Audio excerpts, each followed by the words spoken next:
Welcome to The Last Breakfast. Please enjoy the video. In this video, I will explain how to program your Ignite TV remote. To begin, ensure your television is powered on and your Ignite remote has fresh batteries.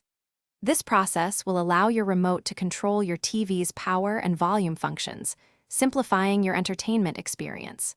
We'll focus on the most reliable method to get your remote working seamlessly with your television, typically taking just a few moments of your time. Let's get started with the first crucial step. The most common and easiest method is automatic pairing.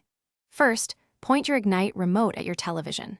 Next, simultaneously press and hold the setup button and the TV button on your remote for about 3 seconds. Release both buttons once the LED light on your remote blinks twice. Your remote should now be automatically paired, allowing you to control your television's basic functions with ease. This method works for a vast majority of television brands. If automatic pairing doesn't work, don't worry. Manual code entry is your next step. You'll need to find the specific code for your television brand, usually available in your TV's manual or online. Once you have the 4-digit code, press and hold the setup button until the LED light illuminates. Then, enter the 4-digit code using the number buttons. The LED light will blink twice to confirm successful entry. Test the remote to ensure full functionality. After programming, test your remote by pressing the power button and adjusting the volume up and down.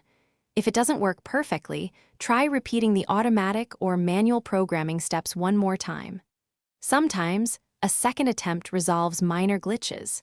If issues persist, ensure there are no obstructions between the remote and your television.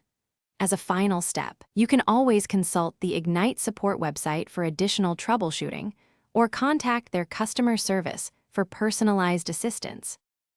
Thanks for watching. If this was helpful, leave a like and consider subscribing. See you next time.